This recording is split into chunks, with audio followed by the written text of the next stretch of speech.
രാജീവ് ജോസഫും റിപ്പബ്ലിക്കൻ കോൺഗ്രസ് പാർട്ടിയും എന്ന പരമ്പരയുടെ രണ്ടാം ഭാഗത്തിലേക്ക് പ്രിയപ്പെട്ട പ്രേക്ഷകർക്ക് സ്വാഗതം.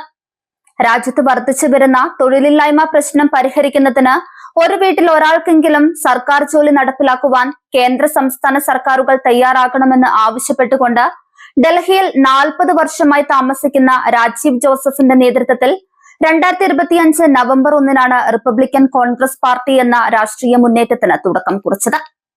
രാജീവ് ജോസഫിന്റെ 45 വർഷത്തോളം നീണ്ട സാമൂഹ്യ സാംസ്കാരിക രാഷ്ട്രീയ ചരിത്രം കേരളത്തിലും ഡൽഹിയിലും ഗൾഫിലുമൊക്കെയായി ചിന്നിച്ചിതറി കിടക്കുന്നത് കൊണ്ട് അധികമാർക്കും രാജീവ് ജോസഫിന്റെ പൊതുപ്രവർത്തനങ്ങളെ കുറിച്ച് കാര്യമായി അറിയില്ല എന്നതാണ് വാസ്തവം.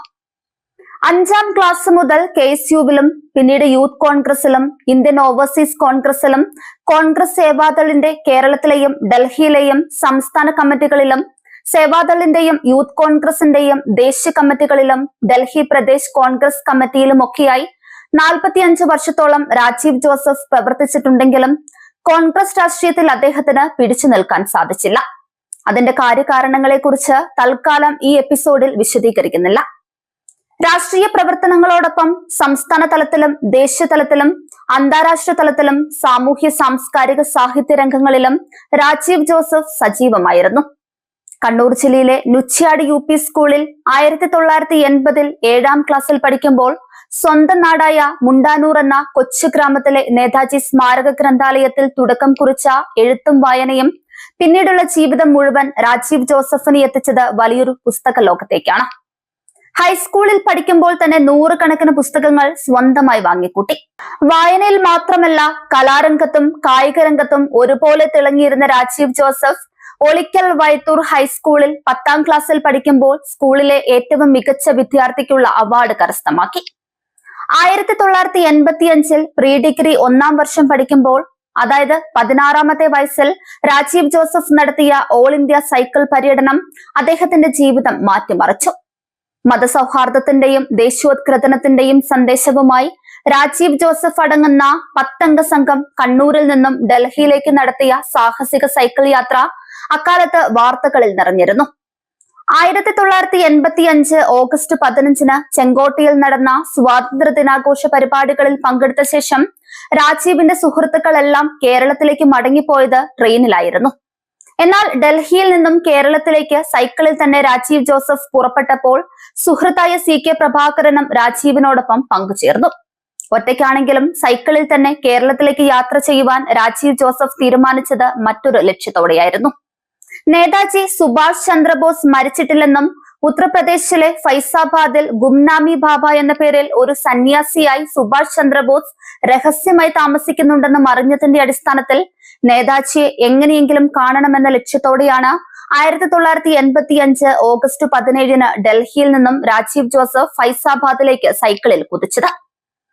ഉത്തർപ്രദേശിലെ രാജീവിന്റെ യാത്രക്കിടയിൽ ചമ്പൽ കൊള്ളക്കാരി ഫൂലൻ ദേവി അറസ്റ്റ് ചെയ്യപ്പെട്ടതിനെ തുടർന്ന് ഫൈസാബാദിലേക്കുള്ള രാജീവിന്റെ യാത്ര ഉത്തർപ്രദേശ് പോലീസ് തടയുകയുണ്ടായി. ഫൈസാബാദിലേക്കുള്ള ആദ്യ ദൗത്യം പരാജയപ്പെട്ടെങ്കിലും 1985 മുതൽ 2016 വരെയുള്ള കാലഘട്ടത്തിൽ നേതാജി സുഭാഷ് ചന്ദ്രബോസിന്റെ തിരോധാനവുമായി ബന്ധപ്പെട്ട് രാജീവ് ജോസഫ് നടത്തിയ സത്യാന്വേഷണ യാത്രകളും പ്രവർത്തനങ്ങളും നേതാജിയുടെ അടുത്ത ബന്ധുക്കളായ പ്രൊഫസർ കൃഷ്ണ ബോസും പ്രൊഫസർ സുഖാത ബോസും ഒക്കെ വളരെ ഗൗരവത്തോടെയാണ് കണ്ടിരുന്നത്. നേതാജിയുമായി ബന്ധപ്പെട്ട് രാജീവ് ജോസഫ് നടത്തിയ പ്രവർത്തനങ്ങൾ സമാനതകളില്ലാത്തതാണ്. 1985 ഓഗസ്റ്റിൽ നേതാജിയെ കാണുവാൻ പറ്റാത്ത വിഷമത്തോടെ ഉത്തർപ്രദേശിൽ നിന്നും കേരളത്തിലേക്ക് സൈക്കിളിൽ തിരികെ പുറപ്പെട്ട രാജീവ് ജോസഫ് 2016 വരെ നേതാജിയുടെ ജീവിതയാത്രയിലൂടെ സഞ്ചരിച്ചത് നിരവധി പ്രതിസന്ധികളെയും ഭീഷണികളെയും അതിജീവിച്ചുകൊണ്ടാണ്. അതൊക്കെ വരും എപ്പിസോഡുകളിൽ വിശദീകരിക്കാം. 1985 ഫൈസാബാദ് ദൗത്യം പരാജയപ്പെട്ടെങ്കിലും രാജ്യം മുഴുവൻ സൈക്കിൾ ചവിട്ടി രാജീവ് ജോസഫ് കണ്ണൂരിൽ തിരിച്ചെത്തിയപ്പോൾ അദ്ദേഹത്തിന്റെ ചിന്തകളും പ്രവർത്തനങ്ങളും മറ്റൊരു വഴിയിലേക്ക് തിരിഞ്ഞു. 4 പതിറ്റാണ്ട് മുൻപ് 16ാമത്തെ വയസ്സിൽ രാജീവ് ജോസഫ് നടത്തിയ സാഹസിക സൈക്കിൾ യാത്ര അക്കാലത്ത് നാട്ടുകാരെയൊക്കെ അമ്പരപ്പിച്ചതാണ്. KSU യൂത്ത് കോൺഗ്രസ് പ്രവർത്തകരായിരുന്ന രാജീവ് ജോസഫ് 16ാമത്തെ വയസ്സിൽ നടത്തിയ അത്ഭുതകരമായ പ്രവർത്തനങ്ങൾ ഡസൻ കണക്കിന് അസൂയാലുക്കളെയും ശത്രുക്കളെയുമാണ് കോൺഗ്രസ് പാർട്ടിക്കുള്ളിൽ സൃഷ്ടിച്ചെടുത്തത്. പാഠപുസ്തകങ്ങളിലോ പത്രങ്ങളിലോ പുസ്തകങ്ങളിലോ ഒരിക്കലും വായിച്ചറിഞ്ഞിട്ടില്ലാത്ത ഇന്ത്യയിലെ ഗ്രാമങ്ങളിലെയും പട്ടണങ്ങളിലെയും പതിനായിരക്കണക്കിന് മനുഷ്യരുടെ ദുരിത ജീവിതം നേരിട്ട് കണ്ട രാജീവ് ജോസഫിന്റെ ചിന്തകൾ രാജ്യത്തെ തൊഴിലില്ലായ്മയിലേക്കും കോടിക്കണക്കിന് മനുഷ്യരുടെ ദാരിദ്ര്യത്തിലേക്കും വിരൽ ചൂണ്ടിയത് പിന്നീട് അങ്ങോട്ടുള്ള അദ്ദേഹത്തിന്റെ പ്രവർത്തനങ്ങളെയെല്ലാം ഏറെ സ്വാധീനിച്ചു. രാജ്യം മുഴുവൻ കണ്ട നേർക്കാഴ്ചകൾ രാജീവിന്റെ മനസ്സിനെ വ്രണപ്പെടുത്തുന്നതായിരുന്നു. ഒരു നേരത്തെ ആഹാരത്തിന് പോലും വകയില്ലാതെ തെരുവോരങ്ങളിലും കടത്തിണ്ണകളിലും മന്തിയുറങ്ങുന്ന ആയിരക്കണക്കിന് പാവങ്ങൾക്കൊപ്പം ആയിരത്തിൽ ഒരുവനായി നിരവധി രാത്രികളിൽ രാജീവ് ജോസഫും ഉണ്ടായിരുന്നു.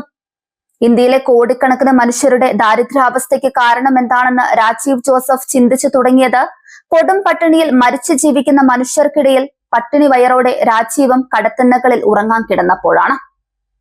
രാജ്യത്തെ തൊഴിലില്ലായ്മ പ്രശ്നങ്ങൾ പരിഹരിക്കാതെ ഇന്ത്യക്ക് യാതൊരു പുരോഗതിയും കൈവരിക്കാനാകില്ലെന്ന് യഥാർത്ഥത്തിൽ രാജീവ് ജോസഫ് ചിന്തിച്ചു തുടങ്ങിയത് ആകാശത്തേക്ക് നോക്കി തെരുവോരങ്ങളിൽ പട്ടിണി കിടന്നപ്പോഴാണ്. പിന്നീട് ഒരു ദിവസം പോലും നഷ്ടപ്പെടുത്താതെ കഴിഞ്ഞ 40 വർഷക്കാലം തുടർച്ചയായി രാജീവ് ജോസഫ് നടത്തിയ പഠനങ്ങളും ഗവേഷണങ്ങളും പ്രവർത്തന പരിപാടികളും സമാനതകളില്ലാത്തതായിരുന്നു.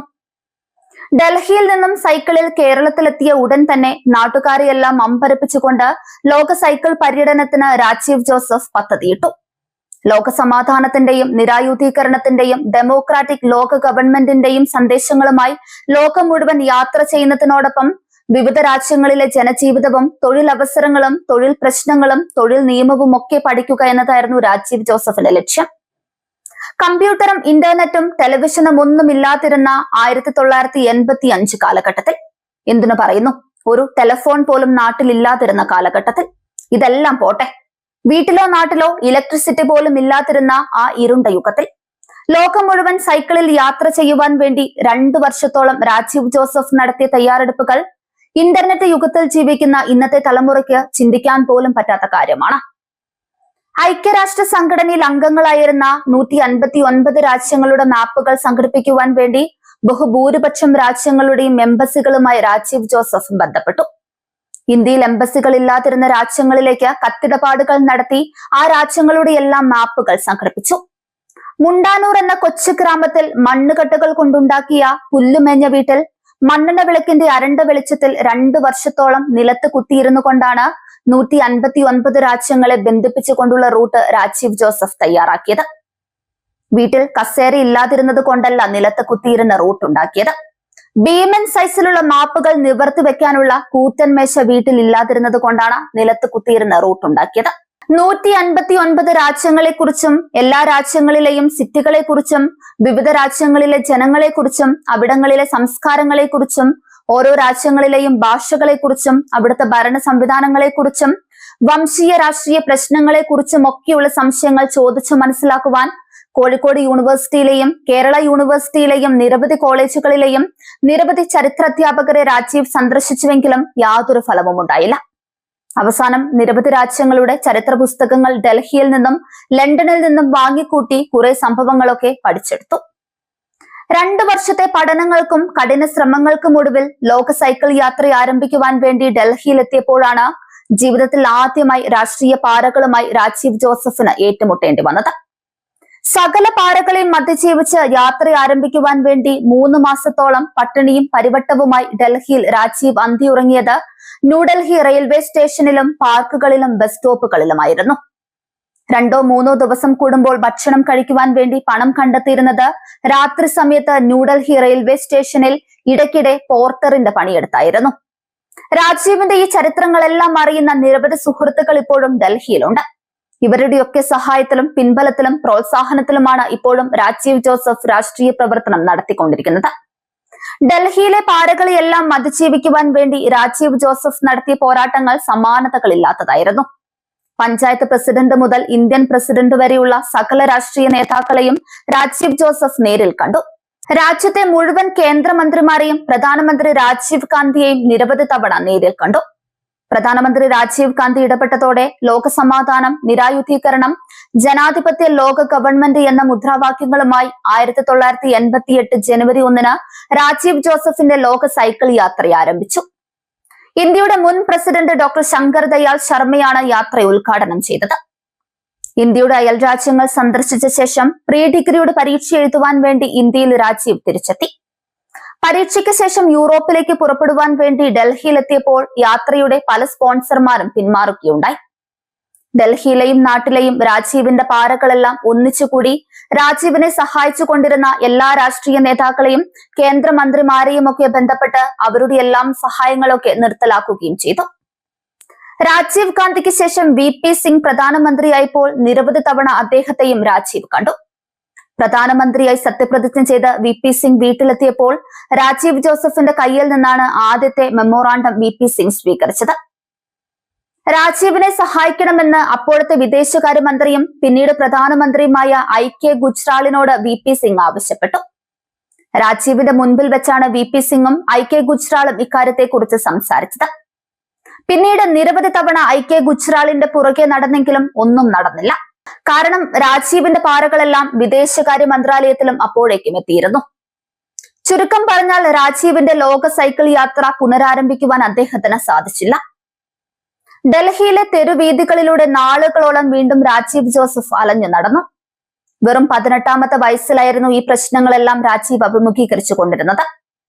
യാത്ര പുനരാരംഭിക്കുവാൻ പരമാവധി പൊരുതി നോക്കിയെങ്കിലും ശത്രുക്കൾ അതിശക്തരായിരുന്നതുകൊണ്ട് വിജയിക്കുവാൻ രാജീവിന് സാധിച്ചില്ല. എങ്ങനെയും യാത്ര പുനരാരംഭിക്കുക എന്ന ലക്ഷ്യത്തോടെ 3 വർഷത്തോളം രാജീവ് ഡൽഹിയിൽ പൊരുതുന്നു. ഭക്ഷണം കഴിക്കുവാൻ വേണ്ടി മാത്രം പലതരത്തിലുള്ള ജോലികൾ ചെയ്തു. ഈ കാലഘട്ടങ്ങളിലെല്ലാം ഡൽഹിയിലെ കോൺഗ്രസ് പരിപാടികളിലൊക്കെ സജീവമായി പങ്കെടുക്കുന്നുണ്ടായിരുന്നു. രാഷ്ട്രീയ പാരകളുടെ തിക്താനുഭവങ്ങൾ ചെറിയ പ്രായത്തിൽ രാജീവ് ജോസഫ് നേരിട്ടതിന്റെ പ്രധാന കാരണം ഓണം കേര മൂലയായിരുന്ന ചെറിയൊരു ഗ്രാമത്തിൽ നിന്നും സമാനതകളില്ലാത്ത പരിപാടികളുമായി രാജീവ് ഇറങ്ങി തിരിച്ചതുകൊണ്ടാണ്. ലോകം മുഴുവൻ യാത്ര ചെയ്തു വരുമ്പോൾ ഡൽഹിയിലെ രാഷ്ട്രീയ ബന്ധങ്ങൾ ഉപയോഗപ്പെടുത്തി കോൺഗ്രസ് രാഷ്ട്രീയത്തിൽ രാജീവ് ഉയർന്നു വരാൻ സാധ്യതയുണ്ടെന്ന് ചിന്തിച്ചവരാണ് രാജീവിന്റെ ലോക സൈക്കിൾ പര്യടനം മുടക്കുവാൻ ഡൽഹിയിലും കേരളത്തിലും പാരപ്പണികൾ നടത്തിയത്. ഡൽഹിയിലെ റെയിൽവേ സ്റ്റേഷനിലും പാർക്കുകളിലും ഒക്കെയാണ് രാജീവ് ജോസഫ് താമസിച്ചിരുന്നതെങ്കിലും ഡൽഹിയിലെ അമേരിക്കൻ ലൈബ്രറിയിലും ബ്രിട്ടീഷ് കൗൺസിൽ ലൈബ്രറിയിലുമായി തൊഴിലില്ലായ്മ പ്രശ്നങ്ങളെക്കുറിച്ചും പരിഹാര മാർഗങ്ങളെക്കുറിച്ചും പഠനങ്ങളും ഗവേഷണങ്ങളും നിരന്തരം നടത്തിക്കൊണ്ടിരുന്നു. 40 വർഷമായി ഈ 2 ലൈബ്രറികളിലും സ്ഥിര സാന്നിധ്യമാണ് രാജീവ് ജോസഫ്. 2025 ഒക്ടോബർ മാസത്തിൽ റിപ്പബ്ലിക്കൻ കോൺഗ്രസ് പാർട്ടിയുടെ മാനിഫെസ്റ്റോയ്ക്ക് അന്തിമ രൂപം നൽകിയത് ഈ 2 ലൈബ്രറികളിലും നടത്തിയ അവസാനഘട്ട പഠനങ്ങളുടെ പശ്ചാത്തലത്തിലാണ്.